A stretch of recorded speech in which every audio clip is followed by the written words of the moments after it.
Shalom, Kal Halalim La Yahweh, Bahasham, Yahweh Shai, Bahasham, Racha HaKodash. Double honors to the apostles, elders, and bishops of Great Millstone who rule well, and salutations and blessings to you elect out there, starting with the 144,000. Alright, so this lesson I'm going to go into two videos I'm going to play. This first video is on Rumble, and it's from this guy called Eustace Mullins. And the first time I heard about him was from the apostles years ago.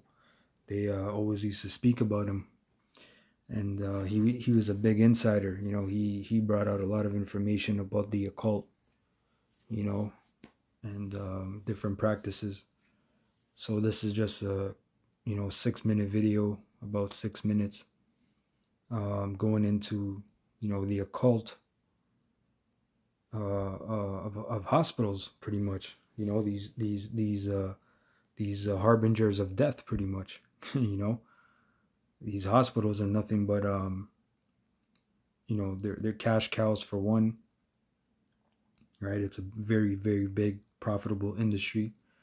You don't get well, you don't get healed, all right? You don't get your health back, all right? You become a patient for life.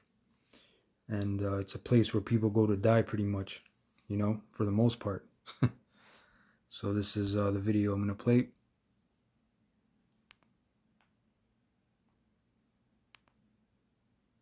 The reason that they do these things is also the explanation of the medical profession in the United States, and that is Satanism and occult practices. And here again, we go back to the ancient world. The Babylonians, when they built in Pergamos the great temple of Asclepius, the largest healing center in the entire ancient world. And it was named after Aias, the son of Apollo, who became the healer. But he healed not by God or through God or by purification, which is the ancient healing method of every people in the world, not merely the Indians or anyone else, but purification, but to do it by artificial means, by what they call pharmakia. Now, what does pharmakia mean? You know, the pharmaceutical industry takes their name from that. Pharmakia means, in ancient Greek, it means sorcery or witchcraft. And so this is the basis of the pharmaceutical industry in the United States. This is why they use chemicals and drugs to induce unnatural results in the human system.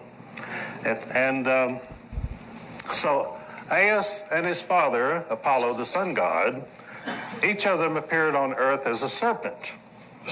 So what do we have as the emblem of the medical profession? You have the twined serpents, the caduceus, which is Aias and Apollo. That is. All right, and you can look that up. You can just type in the caduceus, and the symbol is very very renowned. You know, it's known, as you see here, medical corpse. Right, this is a very renowned symbol. You know, drug companies, pharmacies, the hospital, the ambulances, they all have this symbol, right? So you understand, this is an illustration of what he's talking about, right? That is at the occult. And it is salvation through the material flesh, not salvation through God. And it comes from the temple of the occult. So, and that's very true. That's a good point earlier he brought out about it's not by natural means or of the Most High. You know, it's of these demons, these idols, these deities, unnatural methods, these artificial ways. And a lot of times Esau has you living. Yeah, he has you living. You know, we prolonged your life, but it's it's due to the fact that he cut into your body and he did a bunch of unnatural things. And for you to live a certain lifestyle, not a great lifestyle at that, a quality of life, you have to be on certain drugs. You know, like case in point, if you get a organ transplant, let's say you get a liver transplant, let's say your liver failed, In the ancient world, when your liver failed, you're done. You're finished. In this kingdom, you can get a liver transplant. Well, that's people clapping their hands and saying good job and this is amazing, and they're wondering at the miracles of the beast, right? But guess what? When you get any kind of organ transplant, right? Let's go back to the liver, for example. You only got one, and you need it to live. If you get a transplant, you need to take something called what is that called?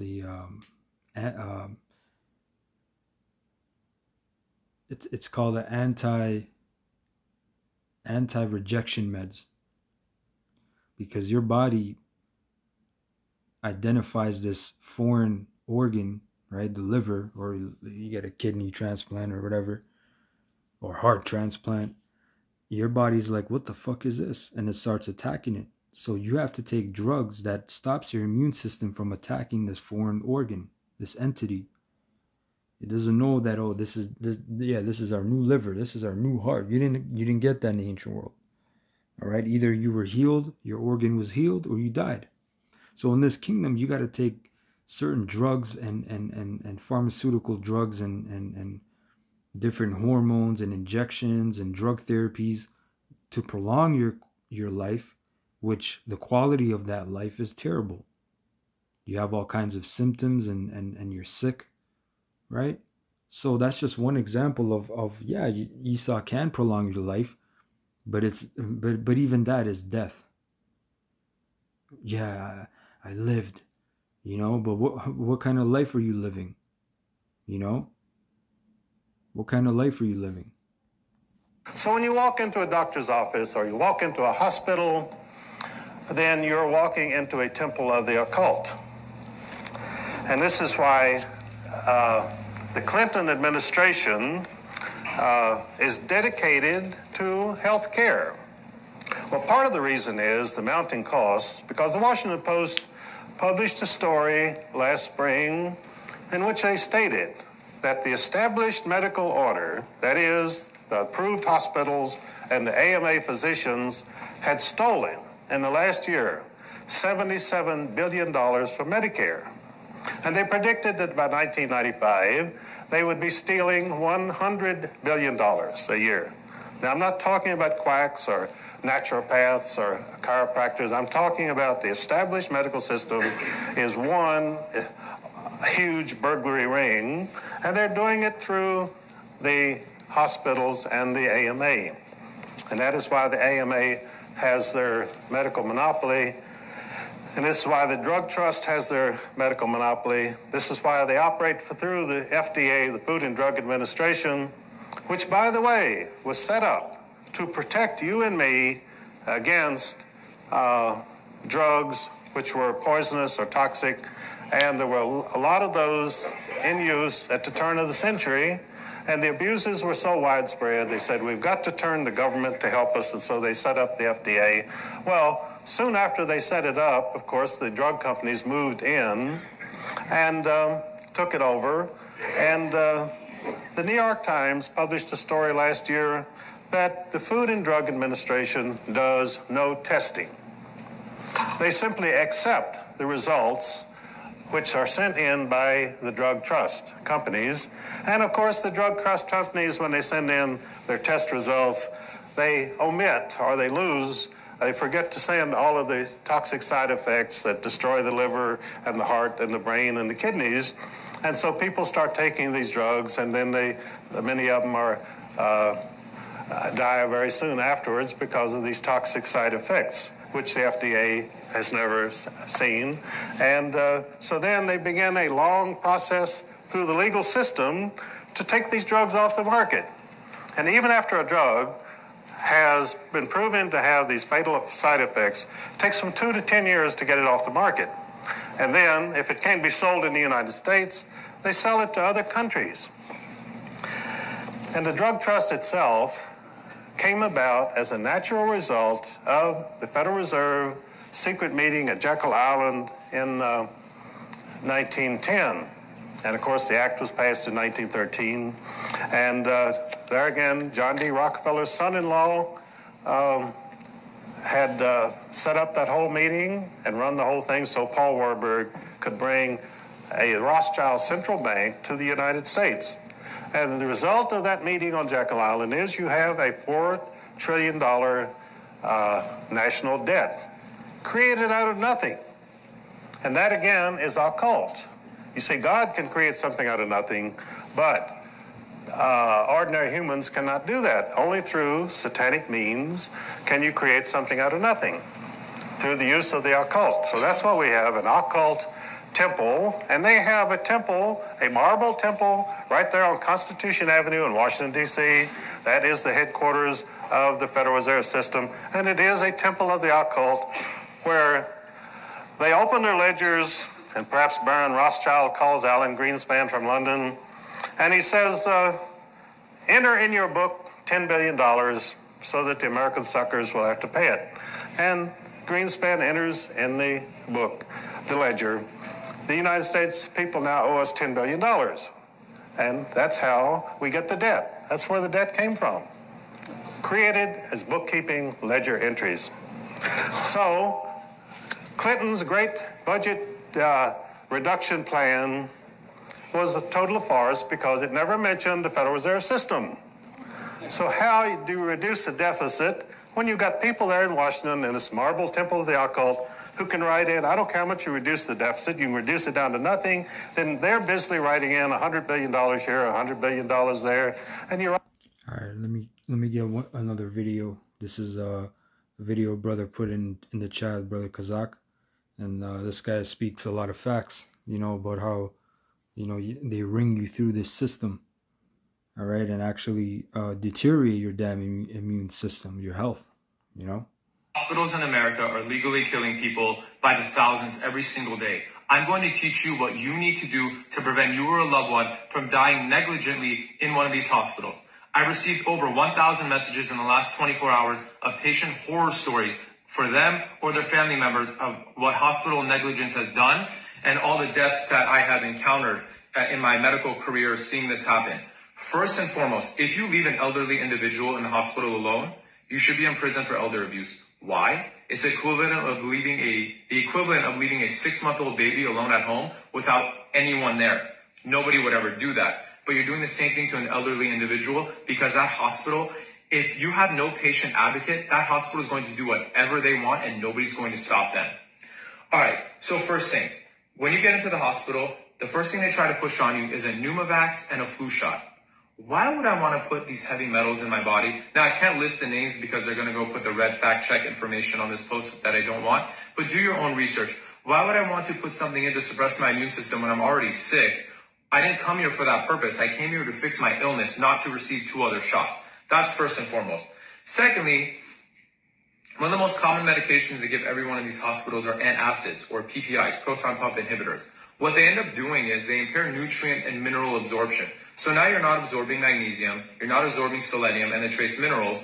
Well, you can't have proper cellular function and you're going to have more side effects when you're not absorbing nutrients, which they're not even providing you. They will never provide you with a nutrient. That's very true, right? You can look that up, right, just to see if he's speaking facts. And antacids decrease absorption. Long-term use of acid reducers may affect the absorption of key nutrients, in particular nutrients such as vitamin B12, iron, calcium, and magnesium have all been linked to acid reducers or low stomach acid, right? As you see here, it says what nutrients are depleted by antacids. Blockers can deplete calcium, B9, iron, B12, and vitamin D. As he said in the video, proton pump inhibitors can deplete magnesium and vitamin B12. So this is just poison, man.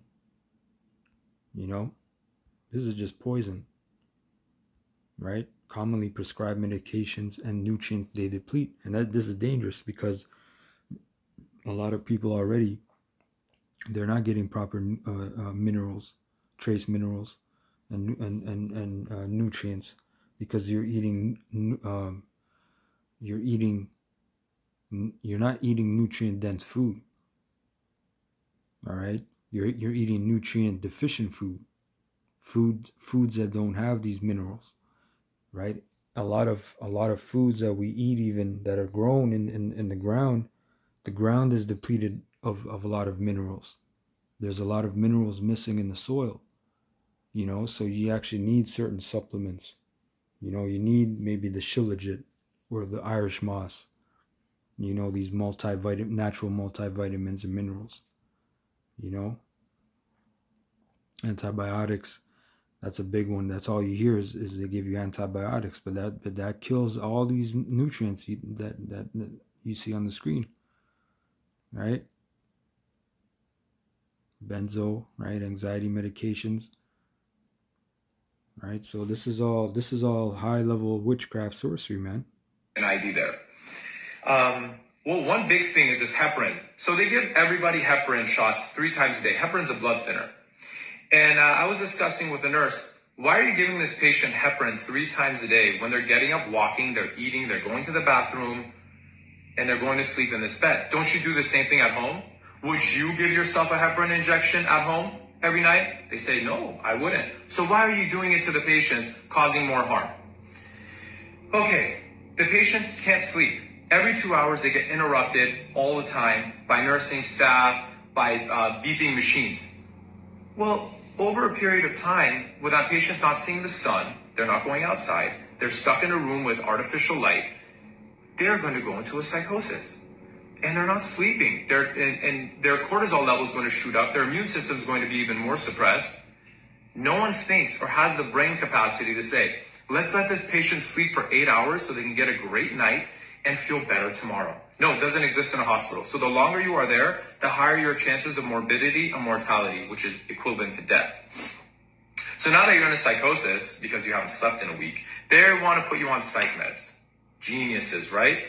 Instead of letting you sleep in a room for 8 hours.